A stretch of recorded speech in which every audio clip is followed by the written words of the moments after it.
no seu coração. Amém, Jesus. Saúdo meus irmãos com a santa e gloriosa paz do Senhor, amém? Amém. Amém, que alegria, que honra, que privilégio voltar à casa do Senhor, subir e saudar e encontrar gente tão querida. Vocês podem achar que eu estou exagerando, mas eu oro pelos membros, pelos frequentadores dessa igreja todo dia. E eu lembro dos nomes. Eu sou ruim de decorar nome, mas eu pelejei desde que eu cheguei na igreja para decorar. E hoje, por exemplo, eu tenho a felicidade de rever nosso irmão Lucas, que está ali, à nossa esquerda. Eu vim aqui já há um tempo, e não é cobrança de voltar, eu só estou dizendo da satisfação que eu tenho de rever. E tanta gente querida, irmãos, eu amo vocês demais. A gente acabou de cantar aqui. O rei está voltando, o rei está voltando, a trombeta está soando, o rei está voltando, o rei está voltando, aleluia, ele vem me buscar. Glória a Deus. Irmãos, da música, eu combinei isso com alguém? Combinei, né? Queridos, faz 2 semanas que Deus colocou uma mensagem no meu coração e eu estava com um filho rebelde. Eu falei, eu não quero pegar essa palavra, Senhor. Porque eu acho o texto difícil, porque eu acho que eu não tenho capacidade suficiente para interpretar, porque eu queria chegar num domingo à noite e dar aquela mensagem de pai, você vai arrebentar na segunda-feira. Eu queria fazer com que todo mundo saísse daqui animado para viver uma semana na presença do Senhor, e esse texto não é bem assim. E Deus me incomodando. Irmãos, eu cheguei a estudar, a fazer um esboço. Eu só não redigi, mas eu cheguei a fazer um esboço de uma mensagem inteira para chegar aqui nessa intenção. E quanto mais perto eu chegava da confecção do sermão para apresentar para os irmãos, mais o meu coração se entristecia. Aí ontem, por volta das 2 horas da tarde, eu cedi. Sentei lá no meu quartinho de estudos, abri a Bíblia, comecei a ler, comecei a interpretar, fazer as anotações, e o negócio foi download completo. E aí, quando eu chego aqui, 3 das 5 músicas do louvor falavam sobre o quê? Sobre o retorno glorioso do nosso Deus, nosso Senhor, nosso Salvador. De fato, Ele me venceu, mas foi muito gostoso ver que Deus me venceu e eu poder entregar da parte do Senhor uma mensagem que glorifique ao nome dEle, mas que também abençoe as nossas vidas. Quem aqui gosta de assistir filme? Quase todo mundo gosta de assistir filme. Tem um filme muito interessante nos streams, se não me engano, esse está na Netflix, que se chama Operação Mice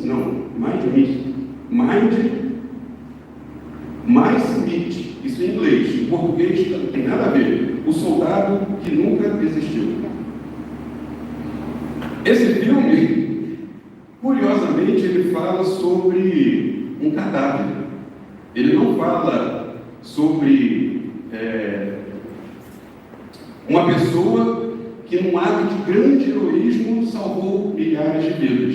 Ele fala do uso de um cadáver que, por ter sido usado pela pessoa certa, na hora certa, do meio, do modo certo, acabou salvando milhares de vidas durante a Segunda Guerra Mundial. E foi um dos grandes responsáveis por vencer a Alemanha nazista. É um filme realmente muito, muito interessante.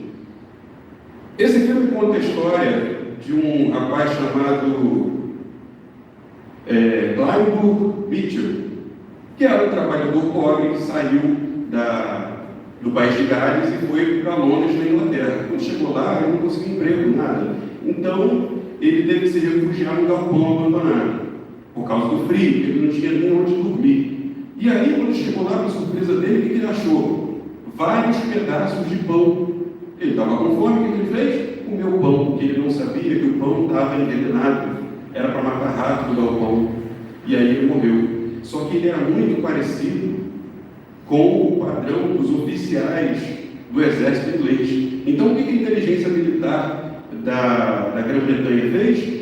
Vestiu o cadáver dele, pediu autorização à família, vestiu o cadáver com um uniforme militar de alta patente, prendeu no pulso dele uma maleta contendo falsos documentos secretos, falsos documentos dizendo onde estariam as tropas aliadas e onde elas iriam desembarcar.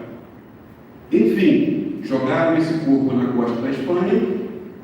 Os espanhóis encontraram, mas Hitler, de uma forma ou de outra, acabou sabendo daqueles documentos. E aí o que ele fez?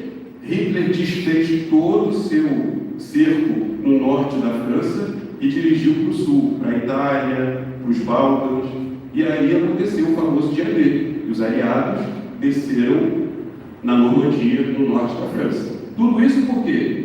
Porque um espião morto enganou a inteligência da Alemanha nazista e, por causa disso, muitas vidas foram culpadas e o horror do nazismo foi vencido de uma vez por todas. Resumindo, uma falsa informação levou os militares nazistas ao erro e, consequentemente, à derrota. O tema da nossa mensagem hoje é 3 perguntas, uma resposta. E resumindo, essa resposta é: cuidado, cuidado, cuidado.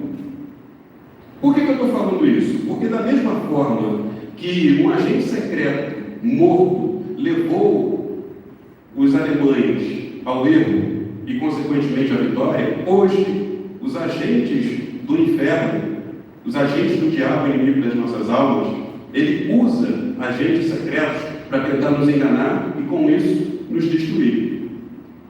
Existem pessoas cometendo erros terrivelmente evangélicos. Por quê? Porque estão acreditando em profecias falsas, em profecias enganosas. Só para dar um exemplo, alguns exemplos. Tem um cara que nem se chama mais pelo nome. Ele criou uma palavra mágica e o nome dele é essa palavra mágica. E ele diz que ele desfaz trabalhos na mata fechada. E aí você pode adquirir, por exemplo, uma vassoura que vai varrer para fora da sua casa todos os males, todos os... Gente, isso está na Bíblia. Tem um outro, que é um pastorzinho novo, que é filho de uma pastora que matou um amigo. Esse rapaz, ele está vendendo o melzinho do amor. É um mel abençoado, segundo ele, que a pessoa pode colocar na comida da sua pessoa amada, e ele fala literalmente isso: eu trago o seu amor em 3 dias. Gente, tem alguma coisa errada com essa profecia. Tem um outro que é muito famoso, que ele anda com as estrelas, ele, com os grandes influências desse país, e ele dá profecia qual é a rede social das fotos? Instagram. Ele faz profecias online, ao vivo, pelo Instagram, detalhe, se depilando numa clínica estética. Antigamente, quando a gente tinha esse costume, por exemplo, nas Assembleias de Deus, em igrejas muito pentecostais, você procurava o quê? Aquela velhinha baixinha, gordinha, de coque, uma saia lá no tornozelo. Agora, o cara está depilando a sobrancelha e profetizando na vida das pessoas: faça isso, não faça aquilo, Deus vai fazer, não vai mudar, não sei o quê. E fora aqueles que são, entre aspas, mais sutis, né? Aqueles que vendem feijão mágico para curar Covid, né? A igreja do cara é bem grande. Tem aquele que pede para você dar o seu tudo, mas você recebeu tudo, você recebeu uma herança, você recebeu um carro, tem o seu tudo, que Deus vai te prosperar, que não sei o quê. A gente sabe que tem, e os irmãos também sabem do que eu estou falando. Todos esses falsos profetas, eles são tolerados por nós até hoje. Por quê? Porque a maioria das pessoas quer acreditar. Já que a maioria quer acreditar, que acredite. Mas nós, filhos de Deus, não podemos nos deixar enganar. Não existe almoço grátis. Tudo o que nos oferecerem de facilidade não vem da palavra de Deus, porque o reino de Deus é tomado por esforço. Não é assim. Por Jesus nos adverte: olha, cuidado, cuidado, porque virão falsos profetas, que enganarão a muitos, e se possível fosse, enganaria até os eleitos. Está falando de mim e de cada um dos irmãos. Abre comigo, por gentileza, em Mateus, que a gente vai ler 2 versículos. Mateus capítulo 24.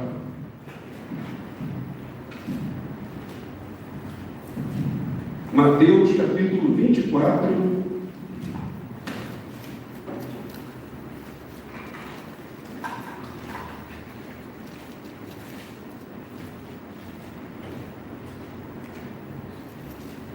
Mateus 24, 3 e 4. Diz assim a palavra do Senhor. Mateus 24, 3 e 4. Tendo Jesus se assentado no Monte das Oliveiras, os discípulos disseram a ele em particular. Chegaram-se a ele em particular e disseram: dize-nos, quando acontecerão essas coisas? E qual será o sinal da tua vinda e do fim dos tempos? Jesus respondeu: cuidado, que ninguém os engane. Santo Pai, Deus querido, Senhor Deus Todo-Poderoso, dê a mim, Senhor, a capacidade de comunicar a tua palavra ao teu povo, de recebê-la e glorificar-te nos seus corações.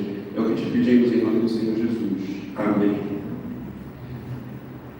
Qual é o contexto dessa fala aqui? O Senhor Jesus tinha acabado de sair da sinagoga. Na sinagoga, ele pregou para aquelas pessoas, ele teve vários embates com os líderes religiosos, e ele contou 3 parábolas, né? A das bodas, onde pessoas nobres foram convidadas por um rei para o casamento do filho, e essas pessoas rejeitaram. Então ele pediu que todos os forasteiros, mendigos, bandidos, tudo quanto é gente, fosse convidado no lugar daquelas pessoas de honra. E as pessoas desonradas foram, dizendo que muitas pessoas que se julgam boas, que se julgam dignas, são chamadas para estar aqui no nosso meio, mas elas acham que isso é bobagem. Então Deus chama qualquer um, e aí Deus teve a graça de chamar cada um de nós, que aceitamos. Depois ele conta a parábola dos lavradores maus, pessoas que trabalhavam para o seu senhor, mas eram maus, eram perversos, eram corruptos. E depois ele contou a parábola dos 2 filhos. Um que foi convidado pelo pai para trabalhar e disse: não quero, mas depois ele foi. E o outro disse: tudo bem, pai, conta comigo, mas não apareceu por lá. Então ele contou essas parábolas. Os líderes religiosos tentaram o Senhor Jesus com aquela questão do imposto. Se não é lícito pagar imposto a César, queriam quebrar Jesus pelas pernas, mas o Senhor, como é Deus onisciente, ele conseguiu escapar dessa armadilha. Ele advertiu sobre a ética dos fariseus, que era uma ética hipócrita, mas ele também recriminou o povo no geral pela incredulidade. Então, é uma advertência que nós temos que ter. Nós não podemos ser hipócritas, mas a gente corre o risco de incredulidade. Jesus lamenta sobre Jerusalém. Ele fala aquela célebre frase: Jerusalém, Jerusalém, que matas os profetas, como eu queria alinhar vocês nos meus braços, como a galinha faz com seus pintinhos. Por quê? Ele estava avisando os discípulos. O tempo da visitação do Senhor chegou, sou eu.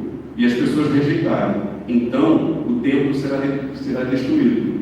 A religiosidade de Israel será destruída. O orgulho de Israel será destruído. E aí, os discípulos saindo do templo ficaram admirados. Não, peraí, tem alguma coisa errada. O templo é o símbolo concreto da manifestação da presença e da glória de Deus, da aliança de Deus com o seu povo. O Senhor está dizendo que isso vai ser destruído? Jesus vai sim.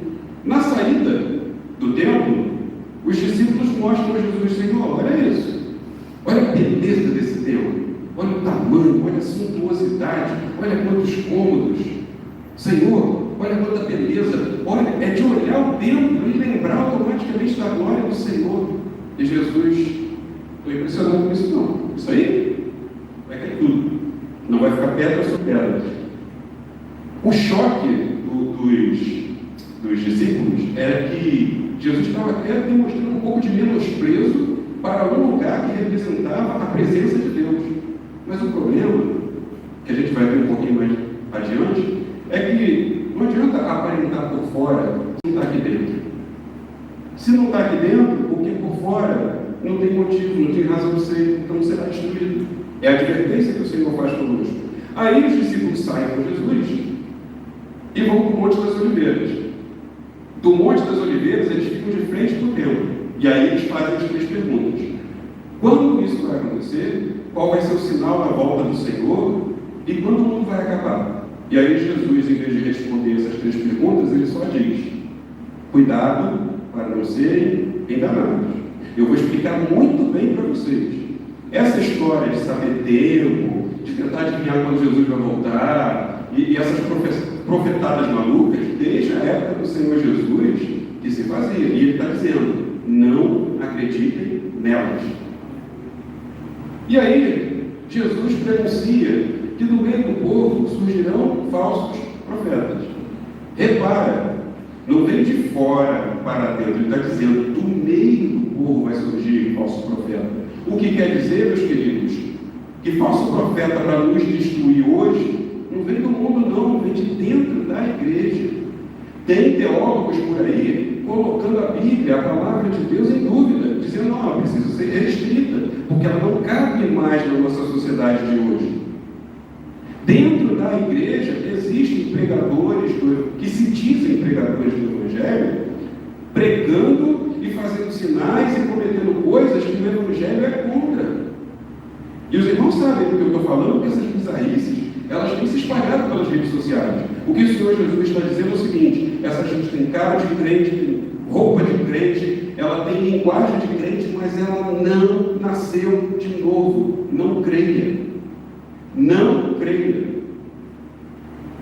E aí Jesus faz uma pregação escatológica. O que é escatologia? Escatologia é o estudo das últimas coisas que vão acontecer antes da volta do Senhor Jesus. Então, ele faz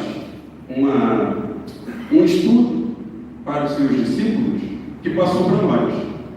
O que quer dizer isso? Ele está dizendo que é necessário que aconteçam algumas coisas muito ruins na história da humanidade para que se cumpra a profecia e para que sejam revelados os filhos de Deus.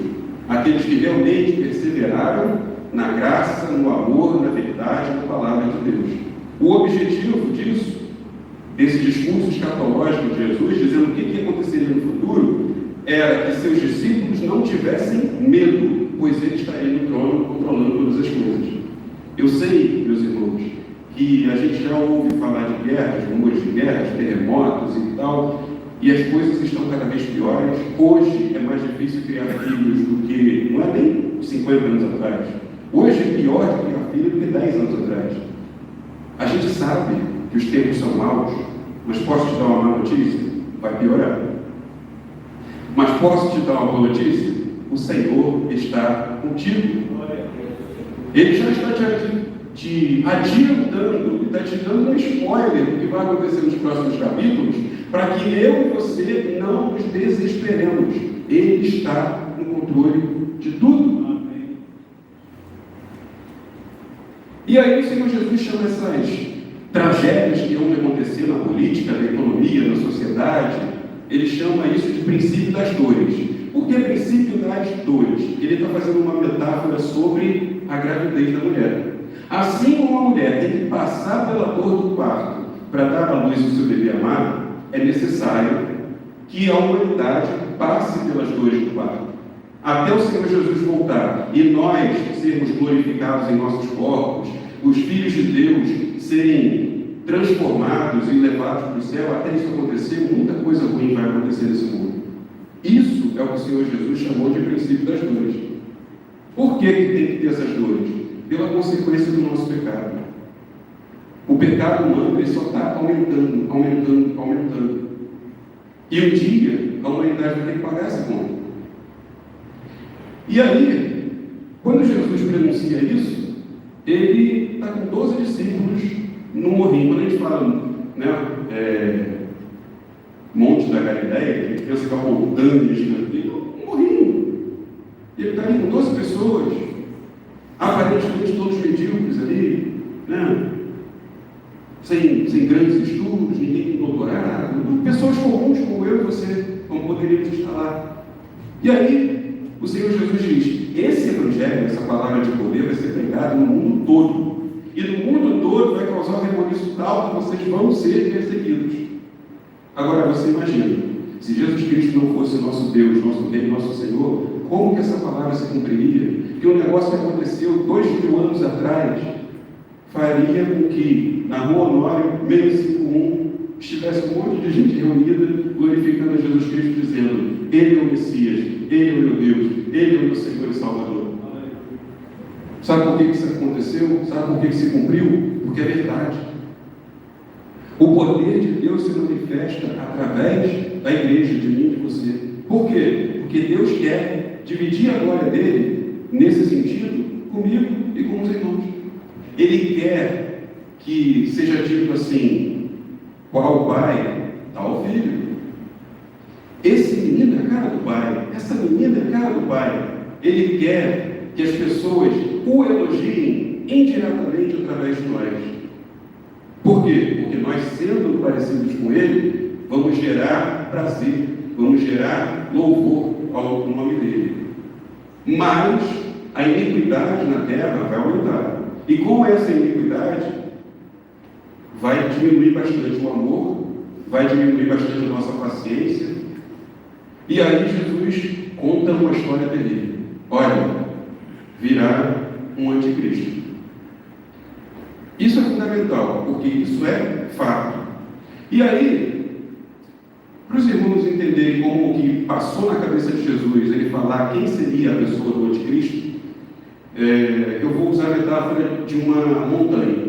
Quando a gente está de frente para ela, a gente pensa: poxa, essa uma montanha é muito grande. Mas aí vamos imaginar que a gente passou de lado, andou um caminho que a gente pode ver essa mesma montanha de lado. E aí a gente percebe que atrás da montanha tinha outra, e atrás da segunda tinha uma terceira, e atrás da terceira tem uma quarta. O que quer dizer isso? Que algumas vezes Jesus fala aqui, por isso que o capítulo 24 é bastante confuso, porque ele está falando de uma profecia que se cumpre em mais de uma pessoa. Por exemplo, o profeta Isaías diz: porque um menino nos nasceu, um filho nos foi dado. De quem fala essa profecia? Do Senhor Jesus, mais ou menos. Essa profecia fala do nascimento do rei Ezequias. E o nascimento do rei Ezequias prenuncia o nascimento do Senhor Jesus. Reparou? É uma montanha atrás da outra. Quando se fala de profecia do Antigo Testamento, às vezes a gente aqui no Ocidente não consegue entender. Por quê? Porque a figura de linguagem deles atribui o valor de uma coisa a mais de um elemento. Então, quando Isaías falou, ele profetizou tanto sobre o nascimento de Ezequias quanto o nascimento do Senhor Jesus. E aí o Senhor Jesus, ele vai falar aqui do anticristo, mas são 3 anticristos. Um foi Antíoco Epifânio, que 130 anos antes de Cristo invadiu a Judéia, colocou um deus grego dentro do templo do Senhor e sacrificou um porco no altar da casa do Senhor. Isso 130 anos antes do Senhor Jesus. Esse foi o primeiro anticristo. O segundo anticristo é o exército romano. Por que a gente sabe que é o exército romano? Porque em Lucas, o Senhor Jesus dá o nome aos bois. Ele fala: quando vocês virem os exércitos cercando a cidade de Jerusalém, fujam. É esse. Então, o primeiro era antigo, o segundo era o exército romano, e o terceiro é aquele que Paulo chama de o homem da iniquidade, esse que ainda não chegou, esse que pode chegar nos nossos dias, esse que pode chegar daqui a 100 anos, que pode chegar daqui a 50, que já pode estar governando algum país aí e a gente não está sabendo. Entendeu? É uma única palavra do Senhor Jesus, mas se cumprindo em pessoas diferentes. Quando a gente voltar à leitura, eu acho que vai ficar um pouco mais claro. Por que é importante ressaltar isso? Porque o diabo, ele sempre, todo tempo, ele vai contar com pessoas, com líderes políticos, líderes religiosos, líderes militares. Ele vai procurar sempre misturar isso tudo. Por que ele vai misturar isso tudo? Porque aí, militarmente, ele tem um controle policial sobre a vida de todo mundo. Ele pode coagir com armas todo mundo. O poder político é óbvio. As leis, os decretos, os mandados, ele vai poder mandar tudo.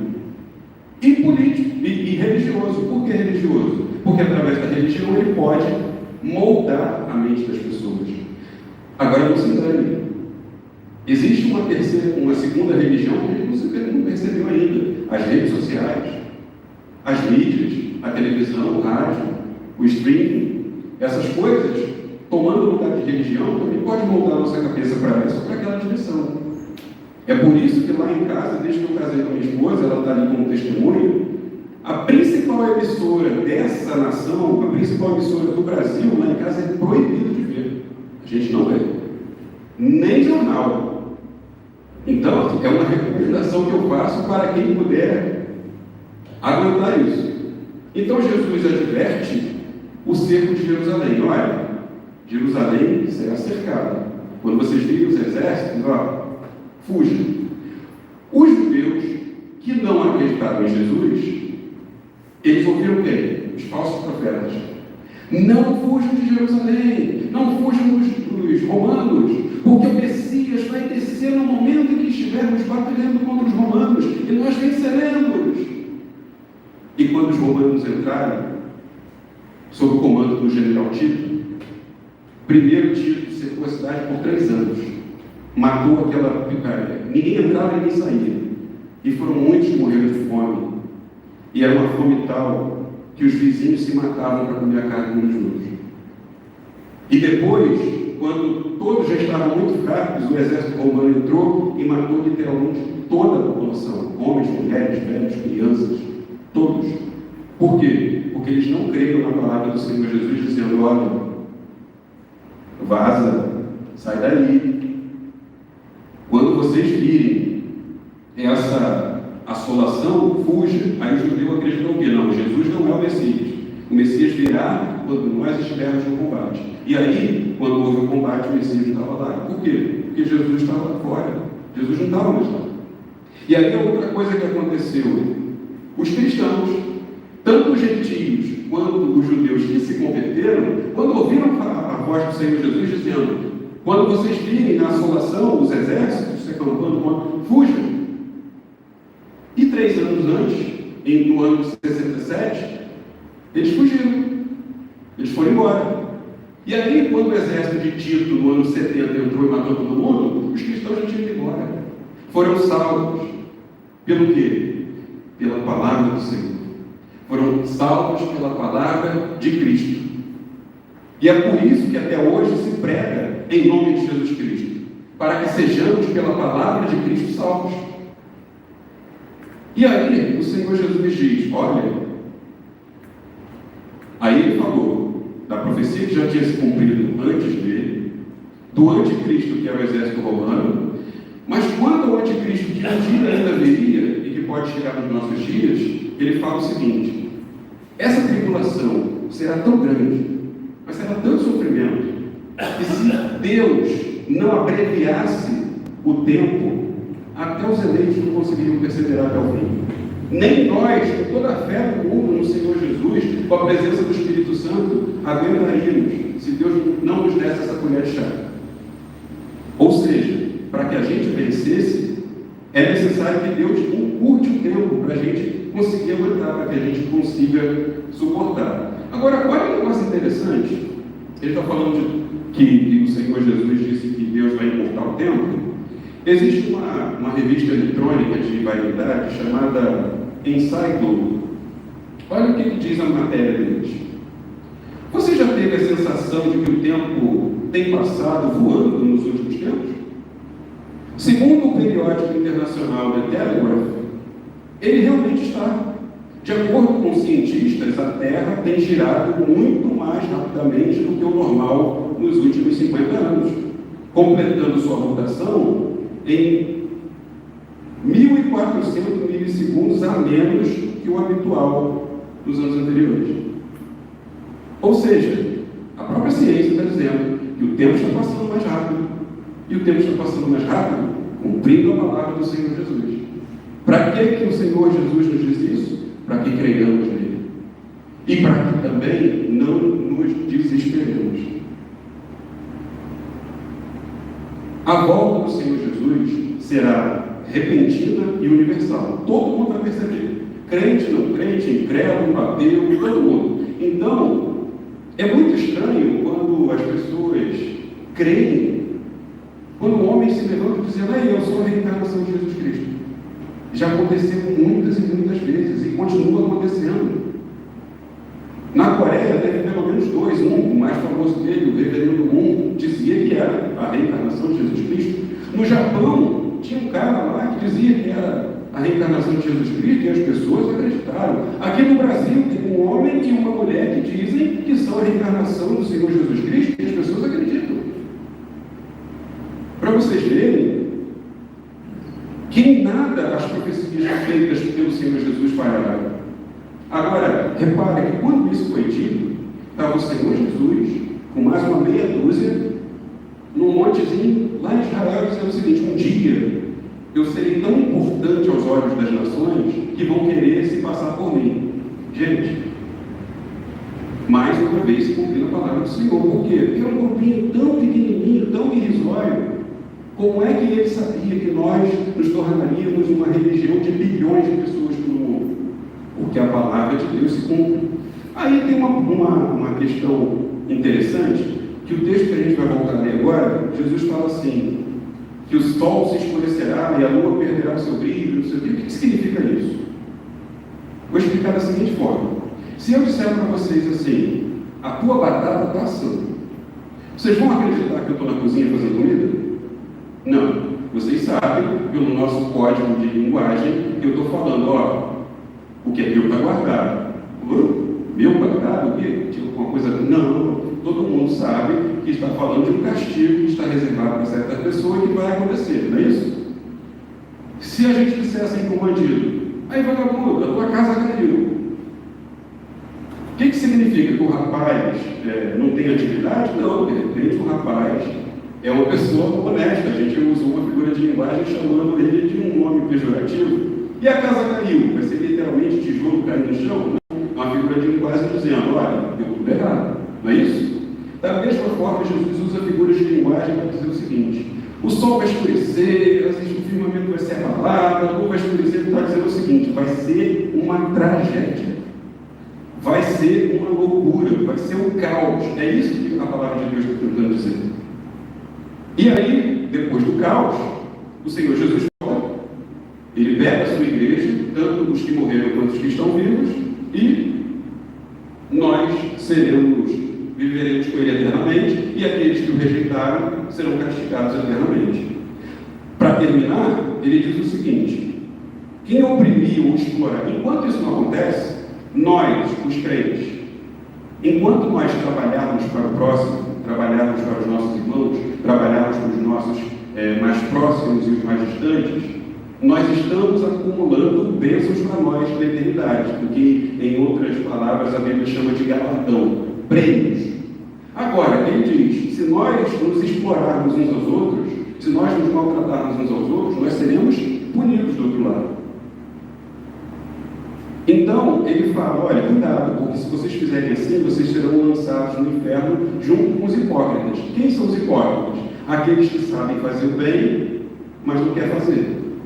E saber o que é bom e não fazer, isso é pecado, segundo o apóstolo Tiago. Agora, meus queridos, volta lá no capítulo 24, por gentileza. Vamos ler a partir do versículo 1, que eu creio que depois dessa explicação vai ficar um pouquinho menos confuso. Diz assim a palavra do Senhor: Jesus saiu do templo, e enquanto caminhava, seus discípulos aproximaram-se dele para lhes mostrar a construção do templo. Vocês estão vendo tudo isso? Perguntou ele. Eu garanto que não ficará aqui pedra sobre pedra, serão todas derrubadas. Tendo Jesus se assentado no Monte das Oliveiras, os discípulos dirigiram-se a ele em particular e disseram: dize-nos quando essas coisas acontecerão e qual será o sinal da tua vinda e do fim dos tempos. Jesus respondeu: cuidado, que ninguém os engane, pois muitos virão em meu nome dizendo: eu sou o Cristo, e enganarão a muitos. Vocês ouvirão falar de guerras e rumores de guerras, mas não tenham medo. É necessário que tais coisas aconteçam, mas ainda não é o fim. Nação se levantará contra nação e reino contra reino. Haverá fomes e terremotos em vários lugares. Tudo isso será o início das dores. Então eles os entregarão para serem perseguidos e condenados à morte. E vocês serão odiados por todas as nações por minha causa. Naquele tempo, muitos ficarão escandalizados, trairão e odiarão uns aos outros. E numerosos falsos profetas surgirão e enganarão a muitos. Devido ao aumento da maldade, o amor de muitos esfriará, mas aquele que perseverar até o fim será salvo. E este é o Evangelho do Reino, será pregado em todo o mundo como testemunha a todas as nações. Então virá o fim. Assim, quando vocês virem o sacrilégio terrível, do qual falou o profeta Daniel no lugar santo, quem lhe entenda, então os que estiverem na Judéia fujam para os montes. Quem estiver no telhado da sua casa, não desça para tirar alguma coisa. Quem estiver no campo, não volte para pegar o seu manto. Como serão terríveis aqueles dias para as grávidas e para as crianças que estiverem amamentando. Orem para que a fuga de vocês não aconteça no inverno nem no sábado, porque haverá grande tribulação, como nunca houve desde o princípio do mundo até agora, nem jamais haverá. Se aqueles dias não fossem abreviados, ninguém sobreviveria, mas, por causa dos eleitos, aqueles dias serão abreviados. Se então alguém disser, vejam, aqui está o Cristo, ou ali está ele, não acreditem, pois aparecerão falsos cristos e falsos profetas, que realizarão grandes sinais e maravilhas, para, se possível, enganar até mesmo os eleitos. Vejam que eu os avisei antecipadamente. Assim, se alguém disser, ele está lá no deserto, não saia. Ou, ali está ele dentro de casa, não acreditem. Porque assim como o relâmpago sai do Oriente e se mostra no Ocidente, assim será a vinda do Filho do Homem. Onde houver um cadáver, aí se juntarão os abutres. Imediatamente após a tribulação daqueles dias, o sol escurecerá, a lua não dará sua luz, as estrelas cairão do céu e os poderes celestes serão abalados. Então aparecerá no céu o sinal do Filho do Homem, e todas as nações da terra se lamentarão. E verão o Filho do Homem vindo nas nuvens do céu com poder e grande glória. E ele enviará os seus anjos com grande som de trombeta. E estes reunirão os seus eleitos dos quatro ventos, de uma a outra extremidade dos céus. Aprendam a lição da figueira. Quando seus ramos se renovam e suas folhas começam a brotar, vocês sabem que o verão está próximo. Assim também, quando virem todas essas coisas, saibam que ele está próximo, às portas. Eu asseguro a vocês que não passará esta geração até que todas essas coisas aconteçam. Os céus e a terra passarão, mas as minhas palavras jamais passarão. Quanto ao dia e à hora, ninguém sabe, nem os anjos do céu, nem o Filho, senão somente o Pai. Como foi nos dias de Noé, assim também será a vinda do Filho do Homem.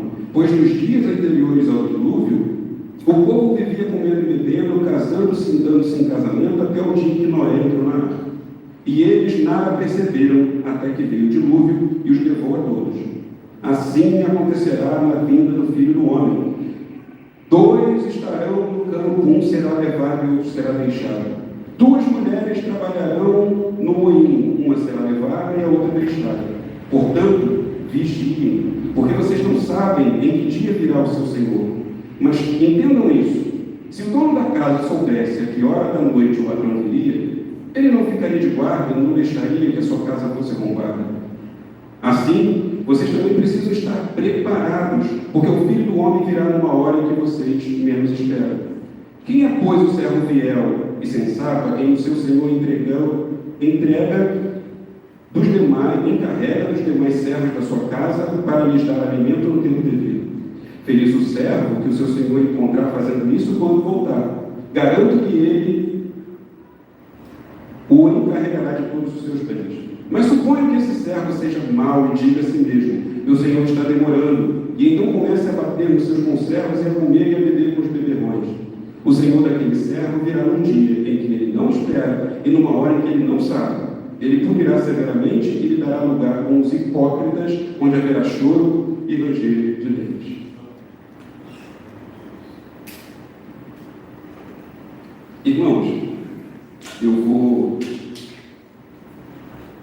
nosso tempo já voou, mas é muito interessante esse texto, porque quem faz teologia sabe que ele dá para fazer uma série de 6 meses só com esse texto aqui. Tanta riqueza, tanta coisa a ser dita. Mas o fundamental é o seguinte, irmãos. O Senhor Jesus está dizendo que por causa dessa tragédia toda, por causa dessa tragédia, nós seremos tentados a endurecer o nosso coração. Nós seremos tentados a não exercer amor, a não exercer misericórdia. Sabe aquelas ideias que colocam na nossa cabeça e que a gente pensa que é nossa mesmo? Bandido bom é bandido morto, tem que matar mesmo. Essa é uma ideia anticristã. Nós temos que orar para que Deus intervenha na vida dessas pessoas e elas sejam transformadas. Mas quando a mídia, os nossos amigos, as redes sociais colocam na nossa cabeça, não, tem que dar um basta, tem que dar um tapa na mesa, tem que matar mesmo. Isso é o inimigo agindo na sociedade para que a sociedade influencie no coração dos crentes para deixar o nosso amor esfriar, para deixar a gente irritado, para a gente não ter mais paciência com as debilidades dos nossos irmãos. Na igreja, um é mais festivo, então a voz alta pode incomodar, os braços abertos podem incomodar. Alguns outros são mais tímidos, mais recatados, e aí o cara que é mais expansivo vai ficar, reage, homem, faz a mesma coisa. E a gente, sem perceber, nós vamos nos tornando pessoas intolerantes uns com os outros, inclusive dentro da igreja. O que o Senhor está dizendo para nós nessa noite, através dessa palavra, é o seguinte: não se desesperem, não se desesperem com o mal que assola a sociedade. O Senhor Jesus continua no trono. Ainda que a figueira não floresça, creia no seu Senhor, porque Ele faz descer o pão do céu, e o pão do céu é Cristo Jesus. É Ele quem te garante. E Ele garante não só estar contigo todos os dias até a consumação do século, como Ele diz: descansa, aprendei de mim, sou manso e humilde de coração. Não se permita, meus irmãos, por causa das guerras, dos rumores de guerras, do terremoto, o nosso país não está em cima de placas tectônicas, ele não está no meio de 2 placas tectônicas. Mas essa semana em São Paulo teve um terremoto de 4 graus. Gente, no Japão, quando balança tudo, é 7. Aqui em São Paulo, foi 4. Já é um tremor bastante caprichado. Ou seja, a palavra de Deus tem se cumprido em tudo, no tempo, nos terremotos, nas guerras, nos rumores. E tudo isso tira a paz do ser humano, tira o nosso equilíbrio. O que o Senhor Jesus está dizendo é: filho, calma, filha, calma. Eu continuo no controle do universo, eu continuo no controle da história humana, e eu continuo no controle da sua vida, e eu sei os planos que tenho a vosso respeito, planos de paz e não de mal, para dar o fim que vocês desejam. Então, irmãos, minhas irmãs amadas, calma, que o Senhor, nessa noite, traga um bálsamo de descanso na sua alma. Por mais que o mundo piore, lembre, quanto mais piorar, mais perto está o nosso Senhor de voltar.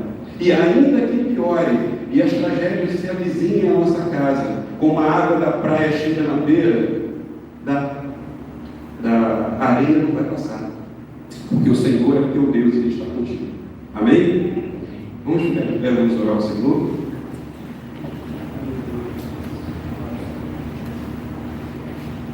Aquele que porventura ainda não tem ao Senhor Jesus como seu Senhor e Salvador, entenda uma coisa, inclusive você que está nos acompanhando pela internet: a vida humana é como se fosse uma escada rolante.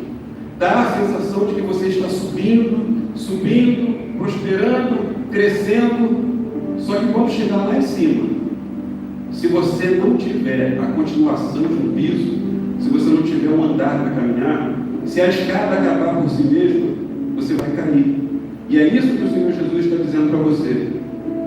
Você tem a falsa sensação desse mundo de que você está evoluindo, mas sem Cristo. Quando chegar no final da sua vida, ou no final desse mundo, você vai cair no abismo do inferno.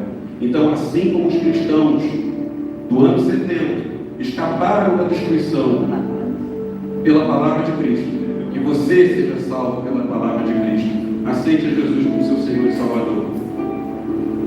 Santo Deus, Eterno Pai, te agradecemos, Senhor, por essa noite abençoada que o Senhor nos deu. Despede-nos, Senhor, em paz, com tranquilidade. Livra-nos, Senhor, dos acidentes, do homem violento. Livra-nos, Senhor, das ciladas malignas do inferno. Te pedimos, Senhor, que seja com o teu povo, fazendo com que ele prospere na caminhada cristã. A graça do Senhor Jesus Cristo, o amor de Deus, nosso Pai, e as doces e ricas consolações do Espírito Santo sejam com todos vocês, meus irmãos e minhas irmãs, em nome do Senhor Jesus. Amém. Vamos em paz. Que o Senhor nos abençoe.